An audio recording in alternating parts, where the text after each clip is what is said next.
सुलवाये Jamphal Connolly सिंचन योजना धुळे व शिंदखेडा तालुक्यासाठी संजीवनी ठरणार आहे। या महत्त्वाकांक्षी प्रकल्पाच्या माध्यमातून येत्या 1.5 वर्षात आपल्या शेतापर्यंत तापीचे पाणी येणार असल्याची ग्वाही महायुतीचे उमेदवार व खासदार डॉक्टर सुभाष भामरे यांनी दिली। बोरकुण येथे झालेल्या भव्य निर्धार मेळाव्यात ते बोलत होते।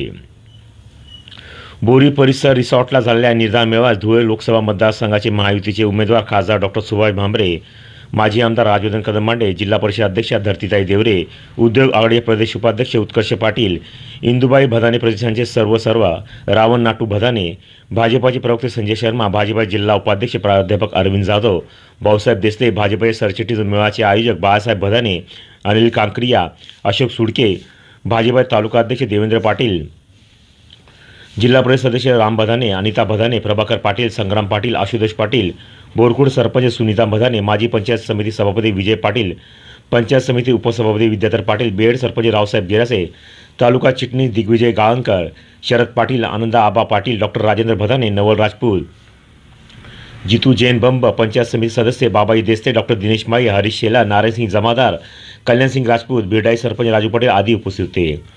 भारतीय जनता पार्टीचा वर्धापन दिनानिमित्त ध्वजारोहण व छत्रपती शिवाजी महाराज यांचे पूजन करून निर्धार मेळाव्याचा शुभारंभ झाला। यावेळी खासदार डॉक्टर सुभाष भामरे यांनी यावेळी मनमाड इंदोर रेल्वे मार्ग, अक्कलपाडा तालुक्यातील रस्ते आदींसाठी केलेल्या प्रदानाची माहिती दिली। यावेळी माजी आमदार राजवर्धन कदम मांडे, भाजपाचे सरचिटणीस व मेळाव्याचे आयोजक बाळासाहेब भदाने, भाऊसाहेब देसले, देवेंद्र पाटील, संजय शर्मा, आशुतोष पाटील आदींनी मनोगत व्यक्त केली। लोकसभा निवडणुकीच्या निमित्ताने धुळे लोकसभा क्षेत्रातील भाजपा, शिवसेना, राष्ट्रवादी, महायुतीचे अधिकृत उमेदवार खासदार डॉक्टर सुभाष भामरे साहेब यांच्या प्रचारार्थ आयोजित या निर्धार मेळाव्यास आर्वी, शिरूर, रतनपुरा, बोरकुण, बोरवीर, मुक्टी जिल्हा परिषद गटातील भाजपाचे असंख्य पदाधिकारी यावेळी उपस्थित होते। भारतीय जनता पार्टी ही कार्यकर्त्याची पार्टी आहे। कार्यकर्ता हाच भारतीय जनता पार्टीमध्ये सगळ्यात श्रेष्ठ समजला जातो।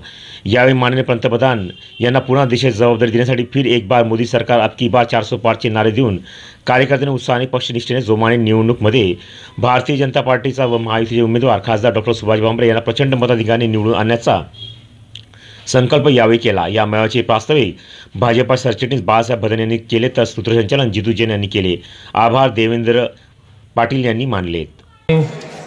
संजयजी शर्मा जे आपले प्रदेश प्रवक्ते त्यांनी आपले विचार मांडले आणि डॉक्टर बाबा भामरेंना लोकसभेमध्ये तिसऱ्यांदा का पाठवायचं, या देशाचं पंतप्रधान म्हणून नरेंद्र मोदींना तिसऱ्यांदा आपण का करायचं या संदर्भात सविस्तरपणे आपल्यासमोर मांडणी केली। मी आपल्या सर्वांना विनंती करू इच्छितो की आपण मोदीजींना तिसऱ्यांदा या देशाचं पंतप्रधान करण्यासाठी आपण या विभागातून डॉक्टर बाबा भामरे यांना लोकसभेमध्ये प्रचंड 5 लाख मतांनी निवडून आपल्याला पाठवायचं आहे आणि जेणेकरून या प्रभागातून, या उत्तर महाराष्ट्रातून डॉक्टर बाबा भामरे हे जास्तीत जास्त मतांनी निवडून येतील अशी आपण सर्वांनी आपल्या सर्वांच्या आशीर्वादाने प्रयत्न करायचे असे 2 शब्द बोलतो। माझे 2 शब्द संपवतो।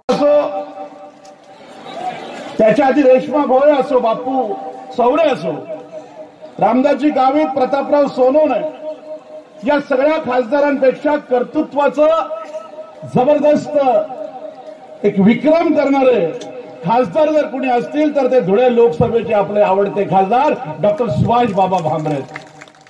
आणि म्हणून कामाची ताकद काय असते, कधी आयुष्यात कोणाला अपशब्द न वापरणारा खासदार, अत्यंत विनम्रता, सज्जनता, सोज्वळता, प्रेम आणि प्रेम वाटणारा हा माणूस या 10 वर्षात खासदार झाल्यानंतर आणि 4 वर्ष मंत्री असल्यानंतरही कधी कुणाला अहंकार दाखवला नाही।